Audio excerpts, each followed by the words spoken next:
All right. So we are live here.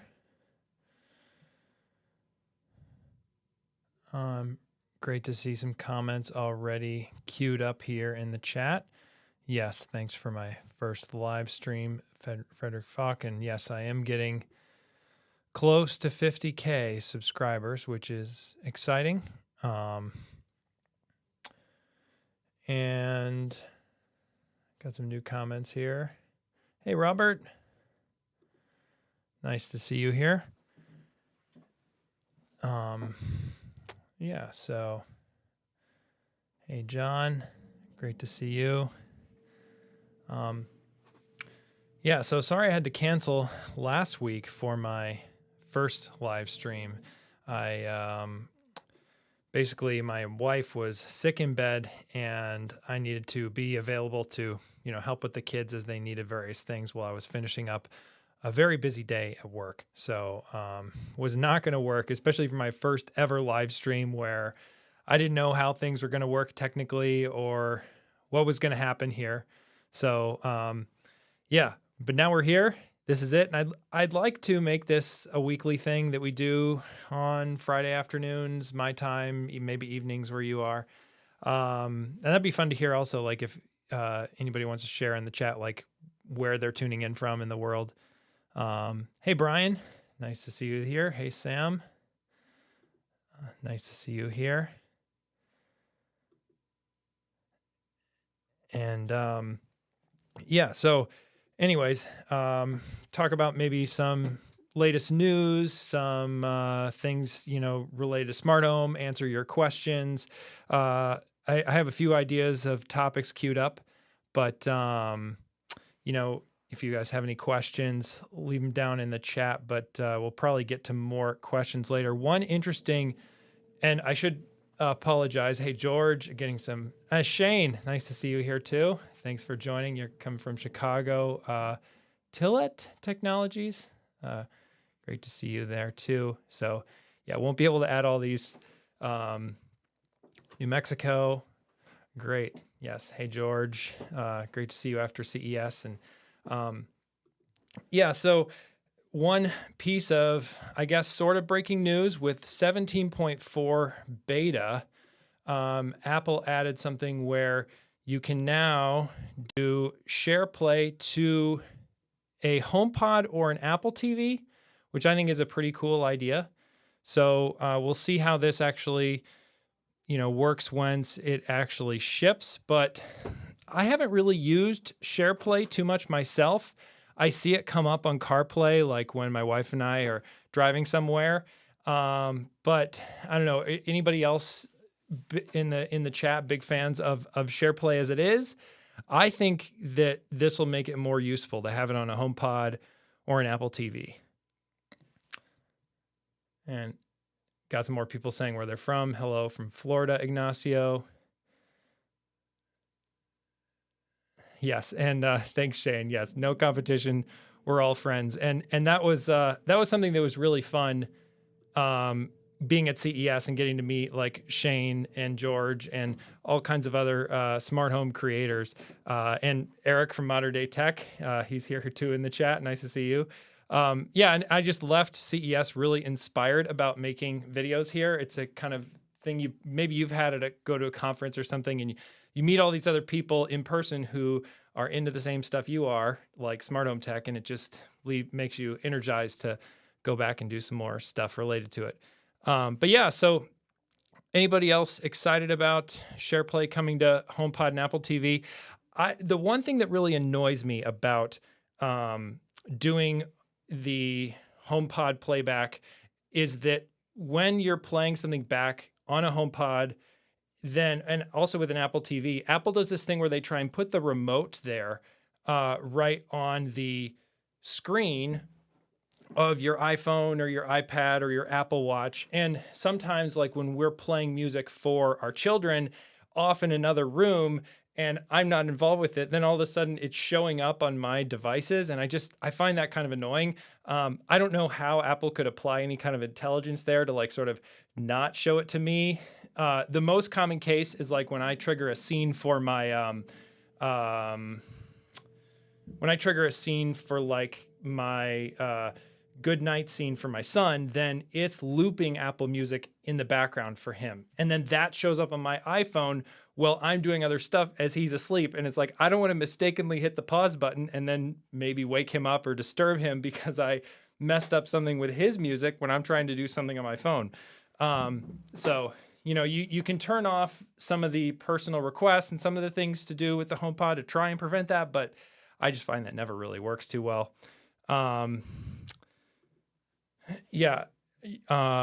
Never actually used SharePlay, Brian's saying, but I'm actually, they're allowing visitor guest integration. Yeah, I agree with the QR code. So going back to the article, they have a nice little screenshot there of the QR code here on the phone. So you can share it with someone, and I think that'll be really nice for having parties or whatever else where people want to play the music too. SharePlay on AVP. What is AVP? Jason T is saying, I want smart home beef. Yes, we need to create some intra-YouTuber drama between some of us, and it's all for the sake of entertainment. So I don't know what AVP is there, but anyways, I did want to talk about some things that I saw at CES that didn't make the cut in my video, but I think are some stuff you guys might find interesting. So I'm going to play a video from, there's a start. Well, so the big thing that I didn't really make my video because I couldn't really find a place for it, but is that I think we haven't really seen even the beginning of where ultra wideband and millimeter wave are actually going to play into our smart home and controlling it. And you can start to see the seeds of some of this technology coming. And to be clear, ultra wideband is sort of from my understanding, is millimeter wave is like the radio spectrum within which ultra wideband operates. So you might hear millimeter wave sensors or ultra wideband thrown around. It's sort of the same thing, or generally referred to as the same thing, at least in smart home tech, but they are slightly different. So I'm going to play this video this is from CES Unveiled. So the first night of CES, there's like a press event where a lot of companies have these tiny booths in this one convention center hall, and we can go around and see all these different technologies. And some companies only show up, it seems like, to these kind of events and don't necessarily have a huge booth presence on the floor. But anyways, this was a cool company that made a short I made, but not actually my full video. And then I have more on this too. I'm the CTO at DoublePoint, and we make smartwatch algorithms that can turn your smartwatches for free as an app. You can download it. You can turn it into a controller for anything, including your smart home. So for example, here, I can point to this light, I tap my finger, and the watch flashes to tell me that it's registered it, and then I can adjust the brightness of the lights. And these aren't even smart lights. These are Yeah, I just thought this was so cool where, you know, it's picking up where he's pointing at the light and then adjusting the brightness. And this is an Android watch using sort of non-Apple tech behind the scenes, but you could see how this kind of a thing could run on an Apple Watch with ultra-wideband sensors and other Apple devices, and then your devices could figure out where you're pointing. And back to AVP, Charles was mentioning is Apple Vision Pro. I just put that on the screen because we real-time follow-up from earlier. But I think that could be something really cool where, you know, you don't even have to think about what a light is called in your smart home. You can just point to it and it figures it out. Yeah, imagine this concept integrated in the Apple Vision Pro. Exactly, Shane. Really cool idea there, where you could put this into the Apple Vision Pro. Now, one other video I wanted to show related to this is just Akara's demo of stuff that you probably heard about, which is let's see, fall detection that Akara had in their booth. No problem.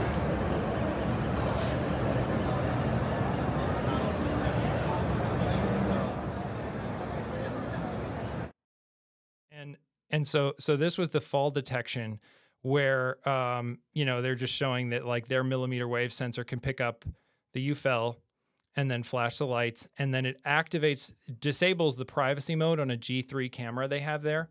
And then that camera can detect the gestures of holding up a hand to tell it I'm okay. And then it sort of disables the whole alarm.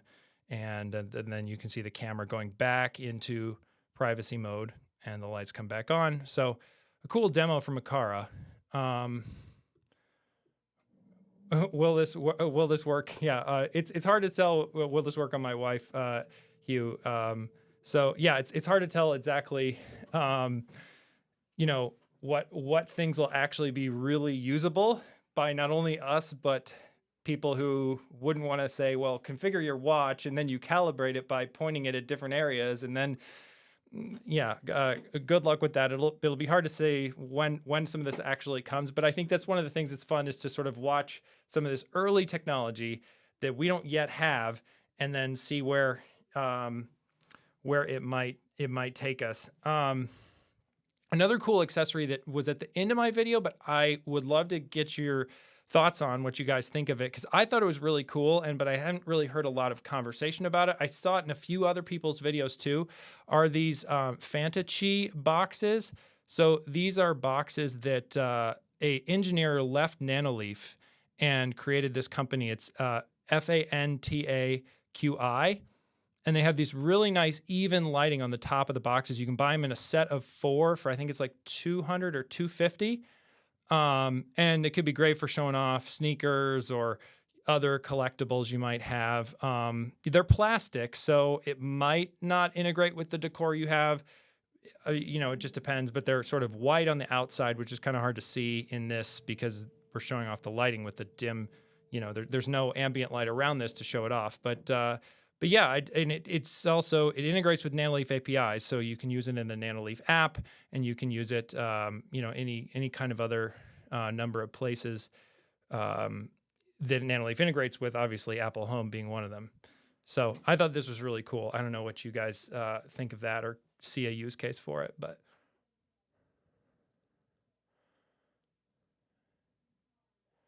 I'm going to take a quick aside here and go to. There's a good question here in the chat from Rain. I hope you're saying it. Rain Wedding Films.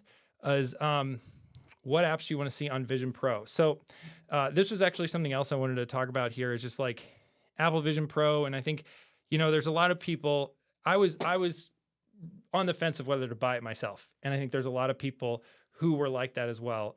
And for plenty of folks, it just doesn't make financial sense, one reason or another. Just don't have that money to spend or can't justify spending that money. And, I honestly don't blame you. It's an expensive device. I not only have the sort of justification, I guess you could call it, of like doing these videos for you guys on YouTube and trying to tell you what the future is going to be like, but also on the flip side, things like, I work as an app developer during my day for a major furniture and homeware retailer in the US, Crate and Barrel, and there's potential use cases there. So it's nice that I have a Vision Pro for that. So as an iOS app developer. So I think there's, as far as apps that actually like I would want to use, I think the ones that initially excite me are entertainment, home entertainment, things for watching videos. I think what Disney Plus, it sounds like, is doing, where you can view a Disney movie within an environment that's immersive, where you're like sitting in some other Disney set. I think that's a really cool idea. And I hope more entertainment companies, like maybe Apple TV Plus or Netflix or somebody else goes along with. I just think that'll be really compelling. We'll see about the productivity side. I'm optimistic that this will be something really handy for productivity. I think that the sort of screen sharing your Mac or your iPad, well, Apple's done some things apparently to make that more performant for Macs. I don't know if it's actually going to be the way that because you're only going to have that one window for your Mac. You won't be able to expand all your windows for your Mac all over your environment. And so I think a lot of people are still going to be working in Vision Pro if they're doing work in Vision Pro, but we'll see how the productivity side plays out there. But yeah, I'm mostly excited about for the entertainment side. But one of the other things I'm going to be like looking at on my channel, probably in 2024, is just like if you are thinking of spending Vision Pro level money on something you're using primarily for entertainment, what are some of the other things you could do with that amount of money in your smart home for entertainment? Maybe in certain cases, I don't think I will be spending that equivalent amount of money, but I think there's some ways that we can sort of explore those ideas of sort of like, if you're thinking of spending $4,000 for you, or maybe for you and your partner, like 2 Vision Pros, and then you're looking at like 8,000 or something, or $7,000. That's a lot of money that can do a lot of different things, and potentially, depending on your needs and what you want, there might be some really cool other things that money could go to in your smart home. Just some things to consider that I think that maybe I'll make some videos along those lines later this year. But we'll just have to see once some of us get our hands on Vision Pro, and let you know what it's like. So what do you think about educational systems? Yes. Martin brings up a good point about, I could maybe see schools incorporating Vision Pro, but I think at this point it would probably have to be, just given the cost of it, probably the higher education, like a university or something that might be able to get them. I think the real challenge, like we were thinking about this for work as well, in terms of like, does the company I work for, do they buy a Vision Pro and bring it in? But it's like, sharing something like this that's so fit to one person is also kind of tricky. And I would love to see Apple make some kind of a thing in sort of their enterprise or educational programs where you could buy, as an institution, a kit where it's like you get a bunch of different face shield, light shield sizes, and a bunch of different, maybe even prescription lenses or something. So then you can sort of have this cart that goes around with like, a couple Vision Pros and different sizes of shields. And I think they're going to need to solve something like that, for practically speaking, so that more people can use it and actually get use out of it and feel comfortable with it, and also maybe solve the sanitary, side of that too, of like, just recommend, use a, antibacterial wipe or something on that, because, yeah. And, Shane brings up a good point too. I see this in the chat with, someone rings the doorbell and you can see it pop up. I was actually thinking about this too, Shane. I think this will be a really compelling, use case for HomeKit Secure Video doorbells, or actually not even HomeKit Secure Video doorbells, but doorbells that integrate with HomeKit and Apple Home, is because you'll get that notification. And on the TV, it's kind of nice, but you probably already hear the doorbell chime depending on where your TV is. And with the Vision Pro, you could definitely see a scenario where you have like noise canceling headphones on, and then you go, into this immersive environment, and you have no idea that the doorbell is rung. And so that could be really nice to have that integration. Yeah, and they need to answer with your simulated face. Good point, future smart home. Yeah, I think this whole persona thing is really creepy. I don't know for how long some of you guys have been following Apple, but I was doing app development and stuff when the initial Apple Watch came out. And one of the features on the first Apple Watch that they were very big into was this concept of digital touch, where you could like reach out to some of your close friends and like touch them on the wrist with your watch, and they could feel your touch.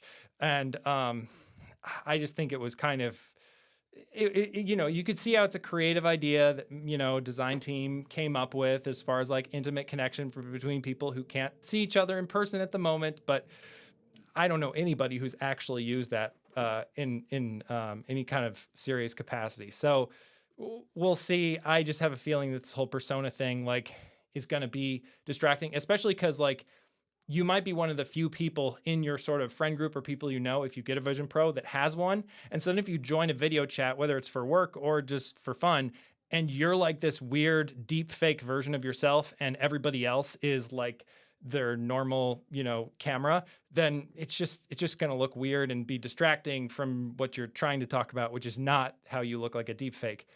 So yeah, we'll see.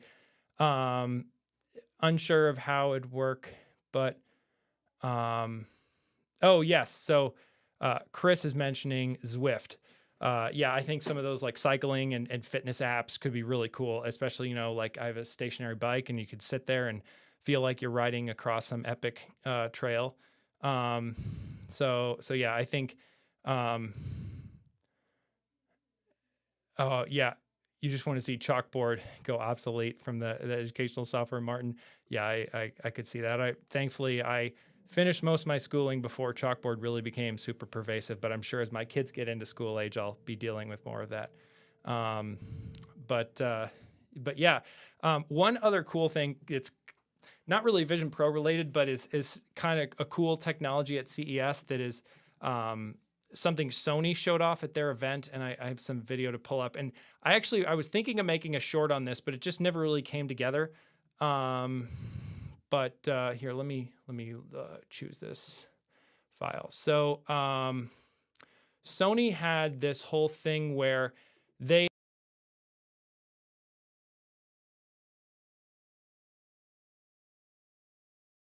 there we go.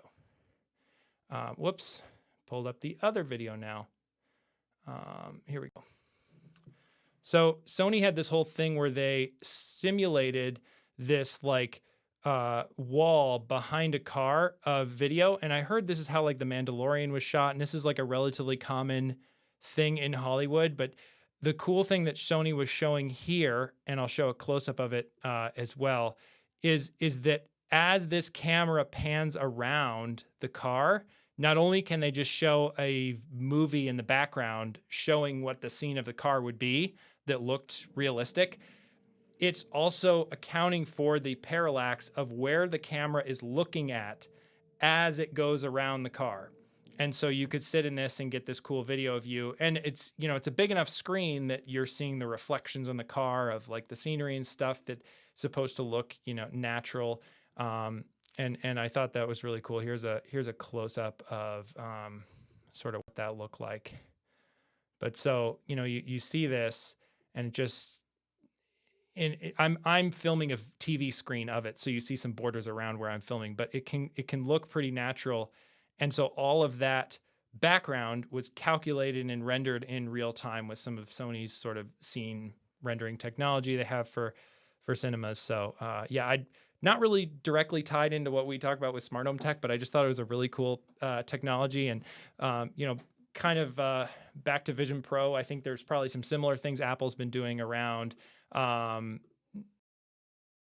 the ways that the Vision Pro can figure out where you're looking in an environment and accommodate like even the light shading of how do things reflect. I mean, that kind of stuff must be really hard to figure out from graphics level, and just that they're able to just do all this effortlessly with the R1. I think it'll be interesting to see how it actually is, but it sounds like a very compelling version of that Apple's figured out. But I just thought this whole application of a similar kind of idea from Sony for filming videos was pretty cool. I mean, not something I'm gonna put in my YouTube videos anytime soon, obviously, but for big cinema stuff, it seemed pretty cool.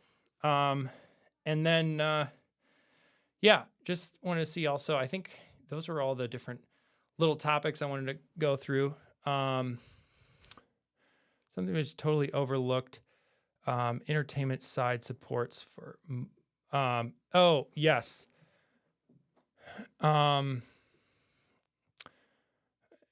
Yeah, so I think what you're saying here is that, Sigmund, great to see you here in the chat, by the way. I love your coverage, especially now. Congrats on moving over to Mac Stories.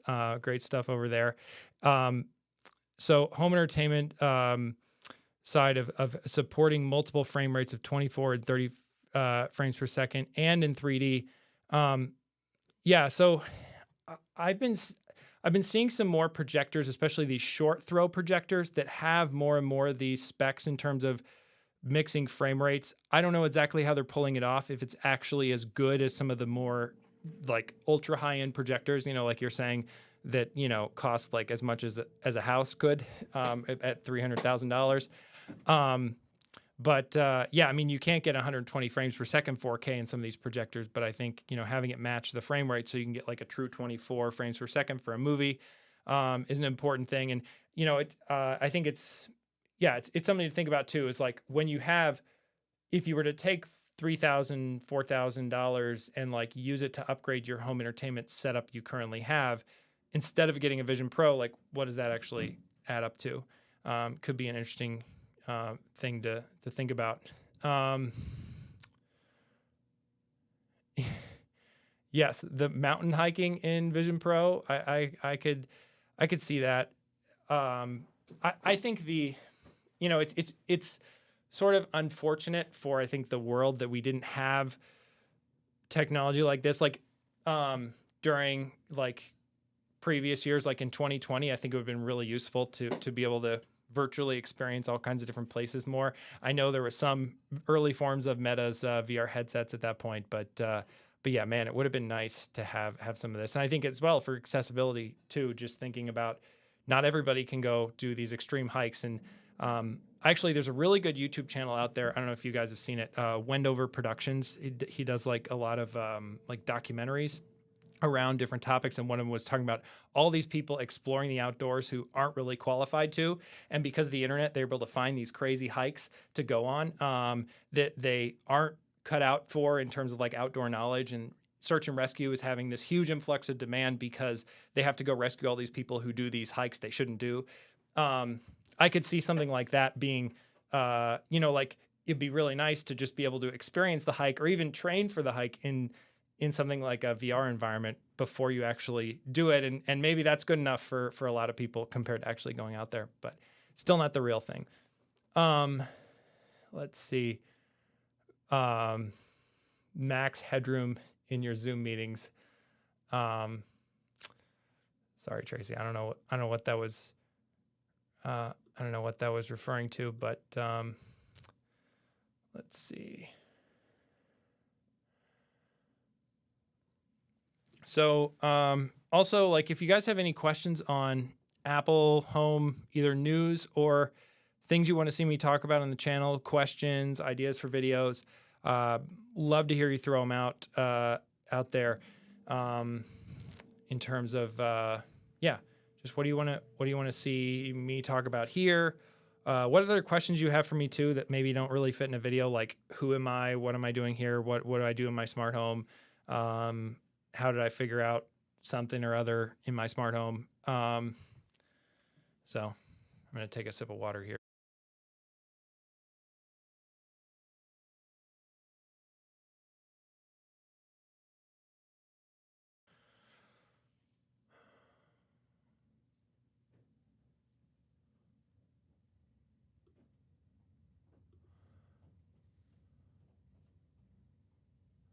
Okay, on a mountain. Okay. Got it, Mark. Sorry, got it, Martin. Thank you.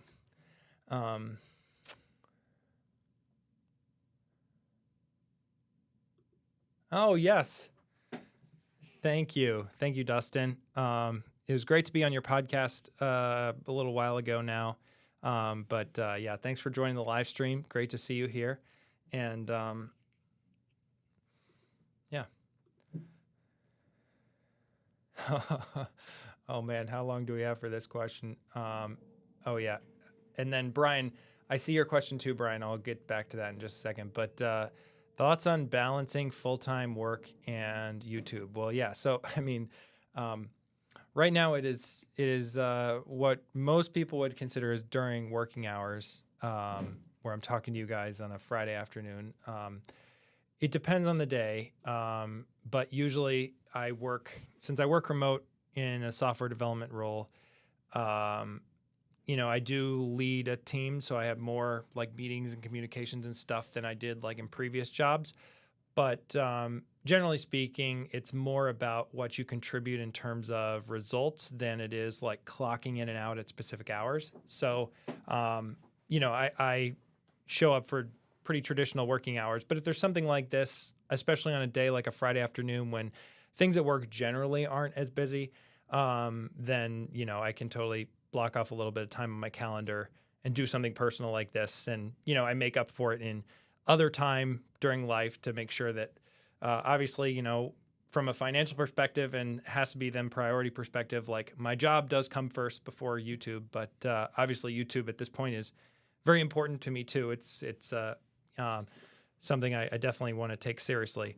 But yeah, it's hard to balance, and I think YouTube, especially, like maybe you guys have seen, there's been a lot of videos going around of some of the larger creators who are completely full time and have teams around them, quitting or scaling back or doing things on YouTube. And I've taken breaks from YouTube in the past when I felt burnt out. I mean, I love watching some of these Netflix series that follow various professional sports, like Drive to Survive, Breakpoint, Full Swing. It's all, I think, the Box to Box Productions team that does stuff for Netflix. Maybe some other companies are involved there too.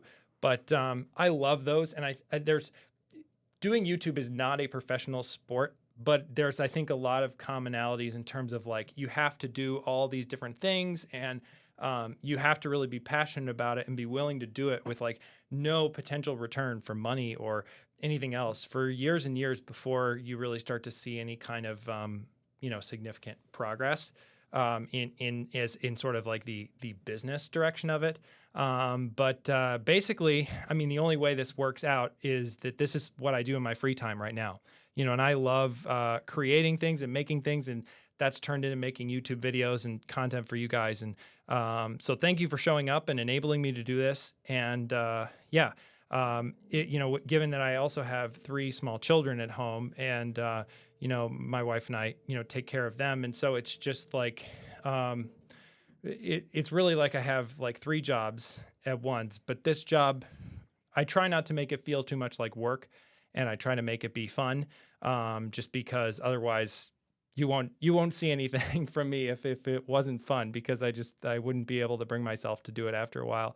But I definitely want to keep doing this for as long as I can, because I've been bitten by the bug and finally started to feel like, yes, this is what I'm here to do, is make YouTube videos outside of work. So we'll see where this journey takes us all. But yes.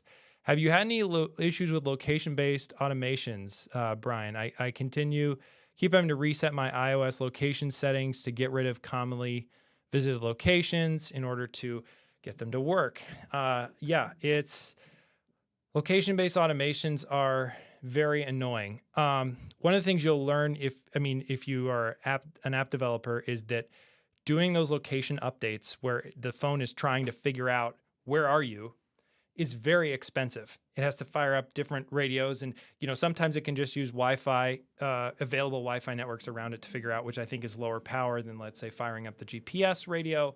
And there are different levels of precision you can ask that API for, and you can get background updates, of course, when the location changes. But I've always been very skeptical of doing location-based automations when I got into smart home tech, because I knew how tricky that system was to work with as a developer. And I'm just like, I just don't know if I trust core location to give me what I want. But that said, I have used, the location-based automations in Apple Home, and the limited versions of what I do with them, it works fine. Like I have, obviously my office not obvious to you, but like this room is like my office, and it's like, if I'm home, I'm in here, but basically no one comes in here when I'm not here. So like all the lights shut off in here in case I forgot to turn something off when I leave the home. That kind of thing is pretty straightforward to set up. And there's a handful of other things we have. I think I've talked about in another video where it's like, if we're away from home, some of those conditions for automations, like if we're away from home and then turn on the lights to a particular scene when the sun sets, just to make the home look like it's not completely dark at night. Especially nice during the holidays. I'm not. You're not the first person, Brian, who's complained to me about location-based automations. In fact, I have a neighbor who is also into Apple Home automation, and he's complained to me many times over the years about different location-based automation things working and then not working, and then like you're saying, as you reset different locations, even just restarting your phone and stuff, like different things you have to do to sort of kick something to get them going again. It's tricky because it's a cool idea, and it's like one of those things that, like, if it worked absolutely perfectly every time, it would be amazing. I just don't know if our iPhones would have any battery power if that was the case. let's see.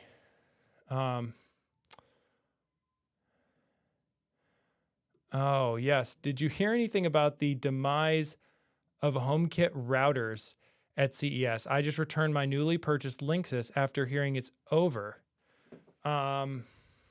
Would you recommend fireballing IoT devices or firewalling, not fire? I think firewalling IoT devices. I don't recommend doing anything fancy with your network in terms of like 2.4 or 5 gigahertz or saying, oh, my smart home stuff connects to this SSID and everything else doesn't, especially because if you do that, you get a bunch of warnings in the Apple Home app for like, this isn't on the same Wi-Fi network as you and stuff, especially for HomePods. And technically, I think everything should work in that case, just because everything should still be able to see everything else on the network.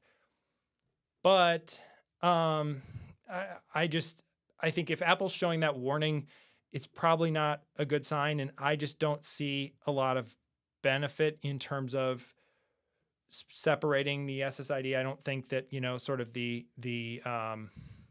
whether it's separating the SSID or firewalling so they can't see, like if you're scared about certain smart home devices spying on other devices on your network, or or from a security side, like what if they get compromised? There are different reasons to do it. I feel like a lot of times the effort to keep those things in a separate network is more effort than it's worth. But as far as HomeKit router going away, I was honestly not aware of that, but I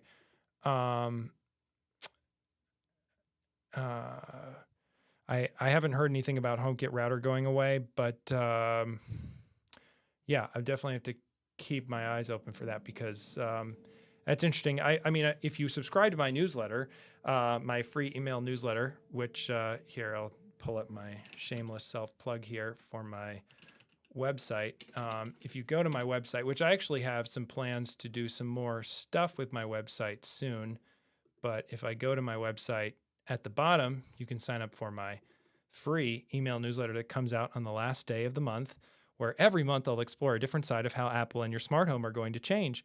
I talked about in January's edition, which you can see at, you can actually still get to the old issues at email.ericwelander.org or email.ericw.org. I will put this in the chat.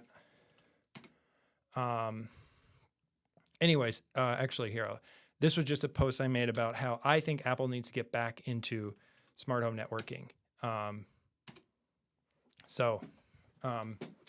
Just some ideas to think about here in terms of since they released Apple's HomeKit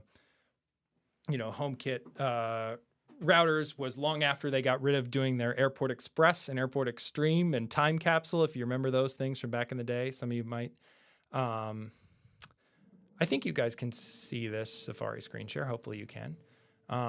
Anyways, yeah, so that's my thoughts on that. And I haven't heard anything about HomeKit router going away. But honestly, at this point, I wouldn't bother getting a HomeKit router-enabled router. I think that technology has not really seemed to get a lot of love from Apple or other companies. So, yeah, I mean, I like the principle behind it, where Apple was thinking, well, let's keep our networking secure by making sure that these devices, making it very easy for users, back to the whole firewalling devices, to keep devices from accessing the internet or accessing, other things on your network. But I just think that kind of technology, it's then another edge case for all these smart home companies to test with their devices.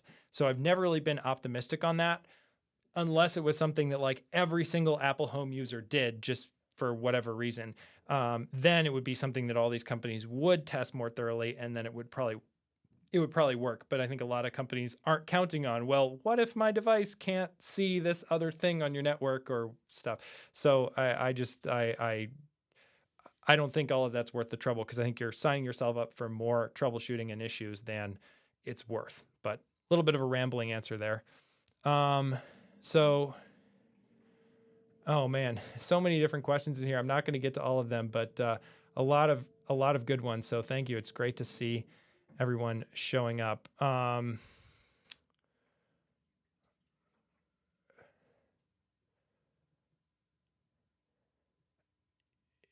Yeah.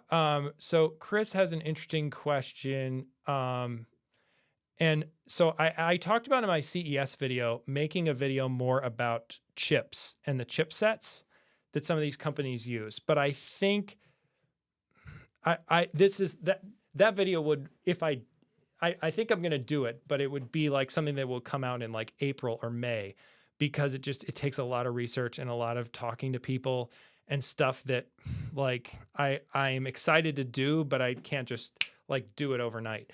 But I think some of it is around the chipsets that are available. Like if you want to buy a chipset because you want to support Thread and Bluetooth and Wi-Fi, or you want to have Bluetooth for device setup and Wi-Fi, a lot of the smart home chips, I think, are mostly just supporting 2.4. I don't know all the reasons for it, but I think some of it might not be the companies as much as it's the companies that supply the chips that these companies are buying. But yeah, it is interesting that you see a lot of companies kind of slow to add 5 gigahertz. I also think it's a questionable advantage for certain devices. Now, others, I think, Wi-Fi cameras, yeah, you can see the 5 gigahertz advantage, but does a Wi-Fi light bulb need 5 gigahertz? I don't know. I mean, so I think there's then also the cost. Like, would you pay $75 for a smart light bulb that supported 5 gigahertz? I think most people would say no. So I see this preview mode here on my camera. I don't know what is coming up here on my live stream. Hopefully you guys are seeing everything okay. First time, so could be rookie mistakes.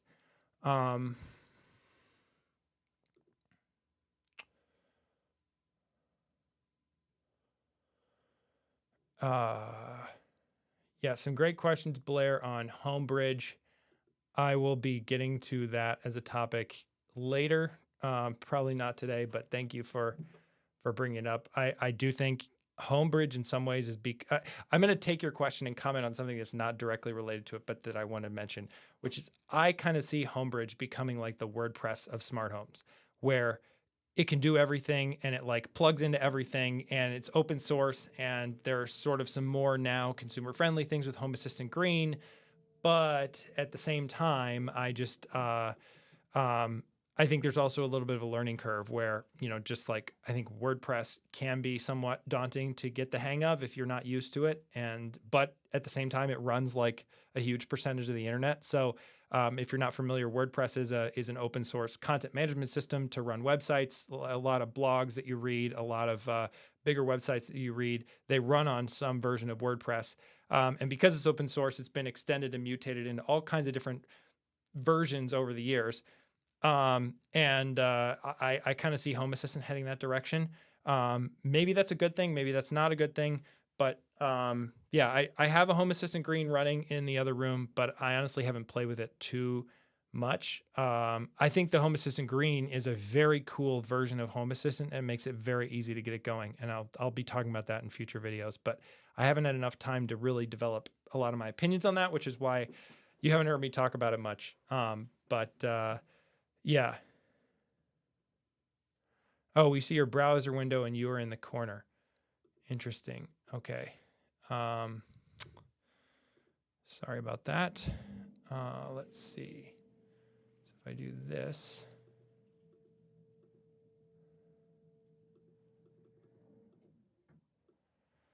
Okay, bear with me here.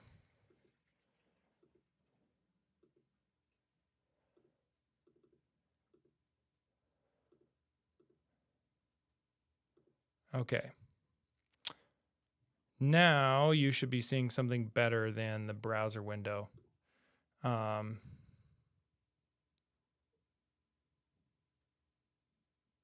Okay, hopefully this. Oh, thank you, Blair. Yes, Frederick, thank you. What Brian said. So back to live mode. All right, there we go. That's the button I needed. Now you should just see my main camera. So, sorry for the technical difficulties there. Somehow I got into preview mode on. I'm using Ecamm Live here to do this live stream. Great, you see me now. Cool. I'm also playing with this thing. I don't know if you guys have ever heard of this. I got it for filming my videos, but now I'm using it for the live streams too, is the Elgato prompter. So I can look right in the camera and see your chat, which is really cool. It was one of those things that like Elgato came out with as far as like a way that you have like a screen that then reflects in a mirror and your camera shoots through the screen. So then I can look right into the camera, but I'm actually looking at a screen where I can read your chat. And they made it, and like they sold through their first batch of it, and I haven't seen them come back in stock. But it's I don't know when they'll be making it again, but it's a pretty cool piece of tech if, you know, for things like meetings and live. Here. Oh, it's actually now it's available again for $279. So I can actually now I'll use my Safari mode. Look at this. It works. So yeah, pretty cool device. I got it a while ago last year, but it's pretty fun. And it also helped. The reason I got it initially was video production, because then I can see stuff while I'm making the video and remember my notes for you guys. So here, let's see if this camera change works. There we go. Now we should be back to me. Setup is too complicated over here, but that's how I like it. Let's see. Any other questions I missed earlier that I want to bring up? Thank you guys so much for coming out. It's been a lot of fun to have so many people join this first ever live stream. Okay, it was announced on the Jason T was mentioning.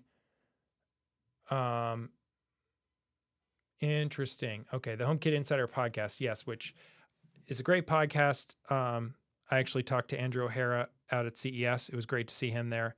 You know, former host of the show, Stephen Robles, also amazing creator out there on you know, YouTube as well as Threads and now his podcast. But anyways, I don't always have time to listen to podcasts, so I didn't catch up with. I don't catch every episode of HomeKit Insider because I work remote now, and I don't have a lot of time to listen to podcasts. I'm mostly doing stuff where I can't.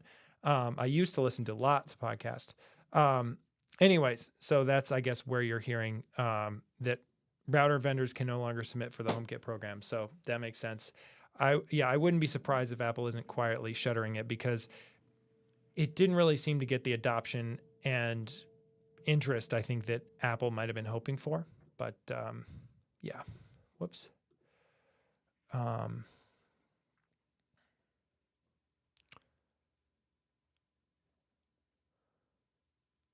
cool. Great to hear, Eric. You love Ecamm Live as well. Yeah. Do you think the Vision Pro will replace your laptop soon? You know, I don't know. I think so.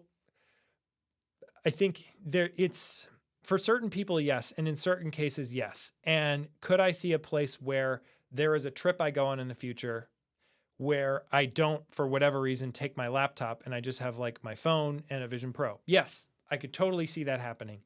I just think, though, that the laptop form factor, you know, Apple tried to sort of reinvent the laptop form factor with the iPad Magic Keyboard and all kinds of stuff. And it is really nice in terms of like, you know, this is like an ultralight Apple laptop. It's very small, and, you know, I could put it in my sling bag for CES and edit videos on it in a way that I couldn't do with my MacBook Pro. Yeah, I mean, and the Vision Pro is a different form factor in that it allows you to have those big screens on the go, which is also handy. But like, I could pull this out in the middle of the hallway at CES, for example, and like write down some quick notes after I talk to some, you know, vendor about something or whatever. And it wasn't weird. But I think, at least right now with our cultural standards, if you go and try and you know, pull out your Vision Pro in the middle of some public place, it's going to look a little weird. Maybe that will change over time. You know, Apple's not the only company doing this VR stuff, you know, and AR and all the different acronyms for it, but right, like Meta and other companies are doing it. So maybe it will become more common, especially at some place like CES. But I just think that it's tough to bet against the laptop and the smartphone form factors.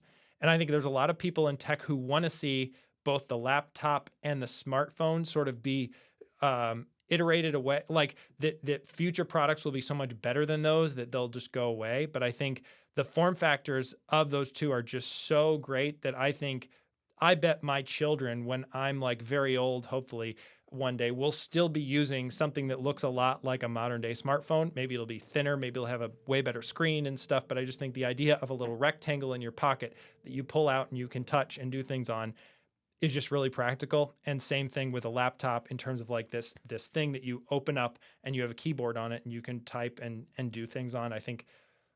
I just don't think either of those form factors are going anywhere anytime soon. I think especially with the smartphone, I know I'm kind of pivoting your question into something else, but Quantribution, I guess is how you say your name. I'm sorry. It's like, I just think we haven't even seen the end of how the smartphone itself will shape our world. Especially if you live here in the United States, you've probably seen so much around drive-thrus and the sort of Main Street USA and all these different ways over the 20th century that the automobile just kept shaping our society. And I think that we're just at the sort of, maybe we just finished like the first, quarter or something of the smartphone shaping our society. And I think we're going to look back in 50 years and it'll be like a very heavily driven society where everybody sort of expects that you have some kind of little smart rectangle with a camera, whether it's Apple or somebody else's, that you can use to scan QR codes and open apps and open chats and all kinds of other stuff that you want to do. So, anyways,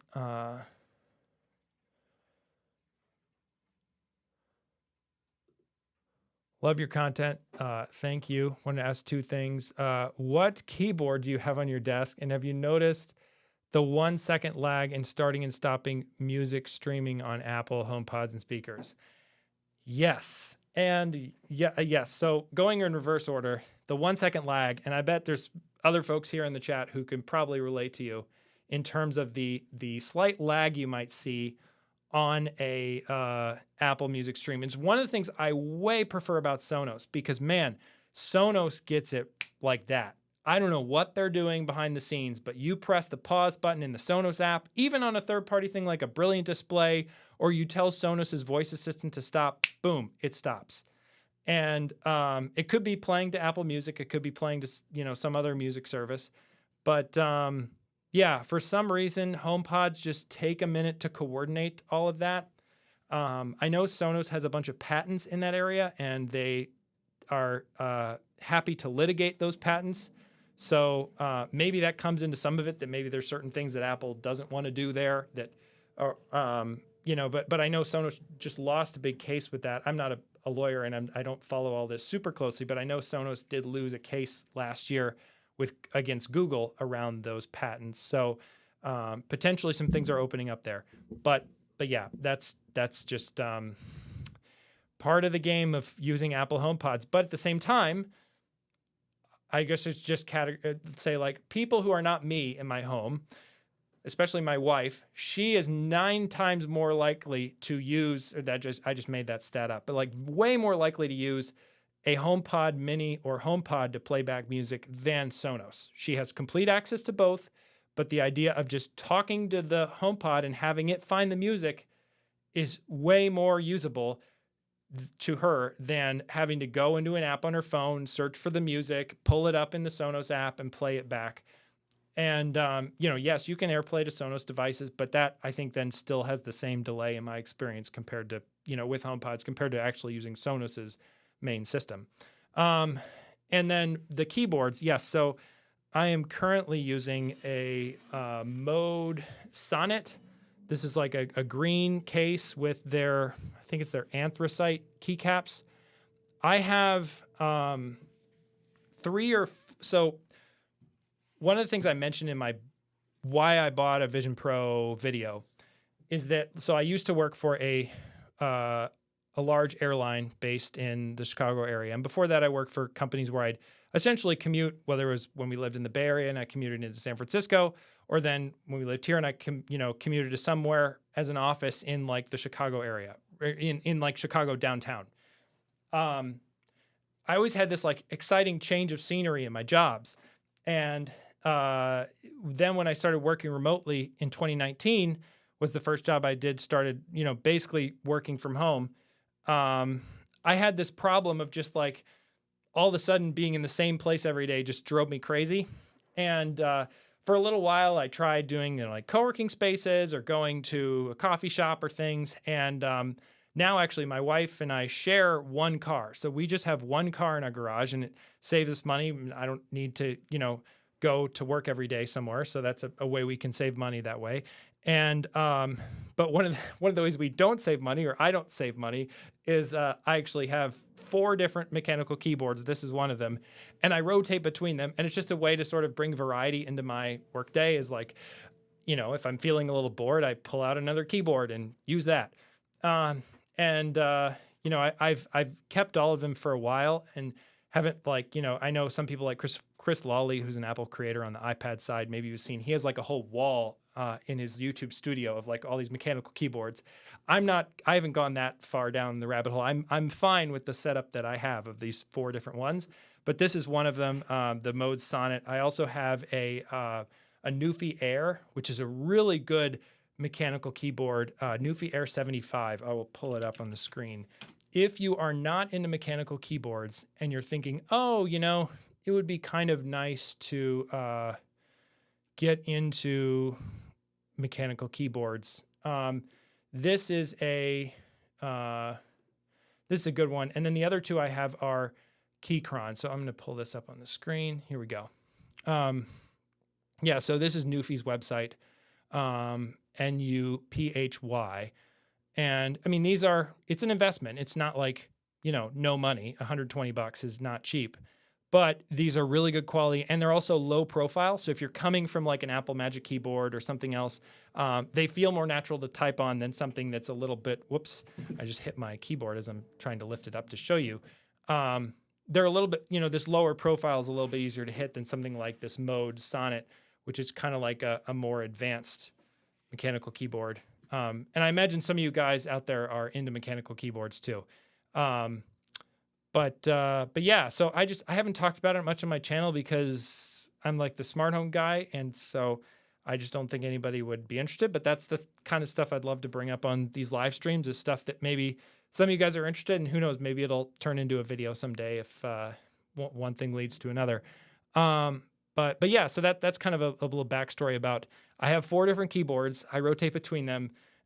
Yes, I have a problem, but it sort of allows me to hopefully save some money in other areas of my life. At least that's what I tell myself. So let's see. Let me go back to the chat here. Where did I put the chat? There we go. Oh, thank you, Brian. Yes, and we'll close down this stream in just a couple of minutes. We're coming up at an hour marker here, and I'm sure, like me, we all have to get on to the rest of our lives. We can't just stay here forever. I have a video, actually, speaking of, one of the things I got to get to later tonight, once I, check back in with work and take my son to cello group class and then get back home. Later tonight, I need to keep working on. I have a video coming out Sunday, probably. It's a bigger video, so I probably will need all of the time I would have available on a Saturday to finish it.